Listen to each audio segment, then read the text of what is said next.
মাননীয় সদস্য শেখ মঞ্জুরুল হক রাহাত, বাগেরহাট 2। মাননীয় স্পিকার, আপনাকে ধন্যবাদ। আমি আজকে বাজেট অধিবেশনের বক্তব্যে একটা গল্প দিয়ে শুরু করতে চাই। ছোটবেলায় আমাদের গ্রামে এক দুঃসম্পর্কের মামা ছিলেন। তিনি সিদ্ধান্ত নিলেন তার বাড়ির সামনে একটি বিশাল রাজকীয় তোরণ অথবা ফটক তৈরি করবেন, যাতে পুরো ইউনিয়নে ওনার আভিজাত্য এবং বড়ত্ব প্রকাশ পায়। তিনি চমৎকার নকশায় এক বুক অহংকার নিয়ে তোরণটি বানালেন।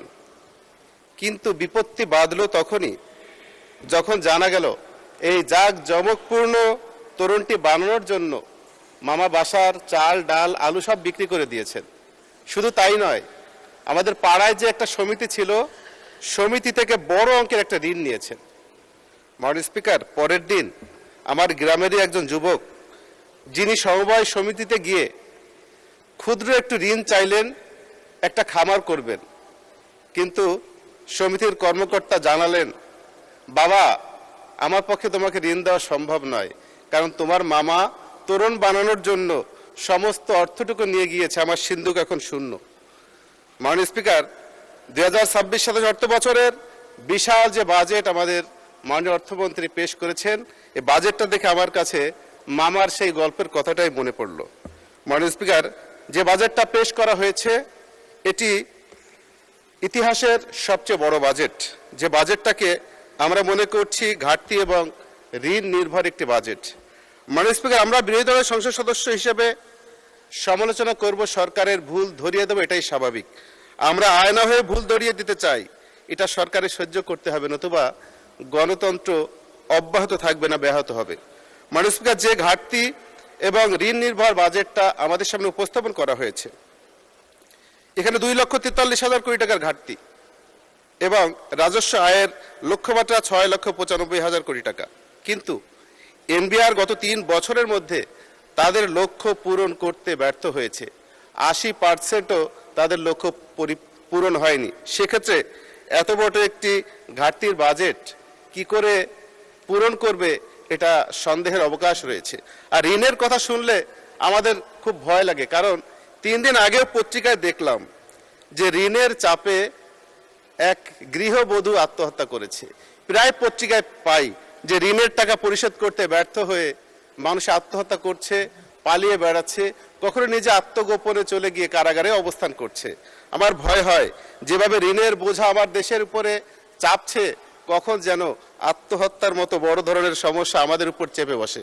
মাননীয় স্পিকার, আজ এমন সময় আমরা দাঁড়িয়ে কথা বলছি যখন এই সংসদটি জুলাইয়ের আকাঙ্ক্ষার উপরে দাঁড়িয়ে আছে। মাননীয় স্পিকার, আর কয়েকদিন পরই ঐতিহাসিক জুলাইয়ের 2 বছর পূর্ত হতে যাচ্ছে।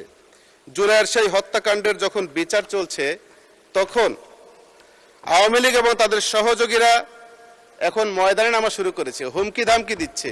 শুধু তাই নয়, সরকারের যে পুলিশ বাহিনী রয়েছে তারা যখন প্রতিহত করতে যাচ্ছে, তাদের হত্যার হুমকি দিচ্ছে। 2 বছরের মাথায় দেশের এই অবস্থা, এর পিছনে কারণও আছে। মাননীয় স্পিকার, আমরা দেখেছি বিগত রেজিমে 2009 থেকে 2024 সাল পর্যন্ত পুলিশ সহ প্রশাসনের অসংখ্য লোক নিয়োগ দেওয়া হয়েছে প্রশাসনে। আমরা জানি যাদেরকে নিয়োগ দেওয়া হয়েছে কত পরিমাণে কিভাবে বিভিন্ন সংস্থার মাধ্যমে তাদেরকে যাচাই বাছাই করে শতভাগ আওয়ামী পরিবার অথবা সেই ফ্যাসিস্টের দোসর অথবা তাদের সহযোগী, তাদের পক্ষের লোক নিশ্চিত হওয়ার পর তাদেরকে নিয়োগ দেওয়া হয়েছে। কিন্তু আমরা বর্তমানে কি দেখি, সেই সময় যারা নিয়োগ পেয়েছে তারা সেই দোসরদের পক্ষে ছিল, তাদেরকে এখনো আবারও বিভিন্ন জায়গায় পদায়ন করে অনেক থানায় দায়িত্ব দেওয়া হয়েছে।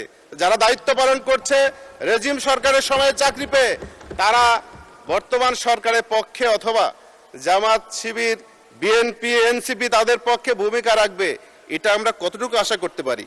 মাননীয় স্পিকার, আমি আমার এলাকা নিয়ে একটু কথা বলতে চাই, জন্য আপনার কাছে 2 মিনিট সময় বাড়িয়ে নেওয়ার জন্য অনুরোধ করছি। আমি বাগেরহাট সদর আসনের এমপি। আমার এলাকায় নানান সমস্যায় জর্জরিত। এই এলাকায় দীর্ঘদিন যাবৎ শাসন করেছে ফ্যাসিস্ট সভায় রাজ পরিবার, যে কারণে এই এলাকাটা উন্নয়নের দিক থেকে একেবারেই বঞ্চিত ছিল। আমার কাছে মনে হয় যে সময় 4 দল দেশ শাসন করেছে 2001-এ,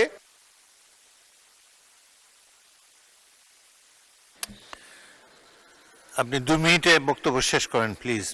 স্পিকার, যে সময় ফ্যাসিস্ট সরকার এসেছে তখন থেকেই আমার এলাকায় উন্নয়ন একদম বন্ধ হয়ে গিয়েছে। 17 বছরের মধ্যে আমরা প্রায় বলে থাকি যে 17 পয়সার উন্নয়ন আমার বাগেরহাটে কখনো আমরা দেখতে পাইনি। এর মধ্যে গুরুত্বপূর্ণ যে বিষয়গুলো রয়েছে বাগেরহাটে প্রস্তাবিত খানজাহানি বিমানবন্দর, যে বিমানবন্দরটি সাবেক প্রধানমন্ত্রী গণতন্ত্রের মা আমরা যাকে বলি খালেদা জিয়া, তিনি সেটা উদ্বোধন করেছিলেন, কিন্তু আজ পর্যন্ত সেই বিমানবন্দরটি আলোর মুখ দেখেনি। এজন্য আমি অনুরোধ করছি, বিমান ও পর্যটন মন্ত্রী মহোদয়ের দৃষ্টি আকর্ষণ করছি, 80 বছর ধরে আমার বাগেরহাটে একটি রেল লাইন চালু ছিল, বাগেরহাট খুলনা রেল লাইন, কিন্তু এক অজানা কারণে সেই রেল লাইনটা বন্ধ হয়ে গিয়েছে আজ থেকে 25 বছর আগে। আমি দাবি করছি, মাননীয় রেলমন্ত্রীর বাড়ি আমার জেলাতেই, আমি দাবি করছি সেই বন্ধ হয়ে যাওয়া রেল লাইনটা চালু করে আমার বাগেরহাট এর মানুষের চলাফেরার জন্য, ব্যবসা বাণিজ্যের জন্য সুন্দর সুযোগ করে দেবেন। বাগেরহাটের জেলা শিল্পকলা একাডেমি রয়েছে, যেটা পরিত্যক্ত অবস্থায় পড়ে রয়েছে, সংস্কার অথবা নতুন ভবন করা অত্যন্ত জরুরি। বর্ষা মৌসুমে আমার আসন বাগেরহাট সদর উপজেলা এবং কচুয়ায় জলাবদ্ধতার ব্যাপক আকার ধারণ করে। জলাবদ্ধতা নিরসনের জন্য দ্রুত পদক্ষেপ গ্রহণ করার জন্য অনুরোধ করছি। শিল্পনগরী বিসিক একটি রয়েছে, যা আমি ছোটবেলা থেকে একইভাবে দেখে আসছি।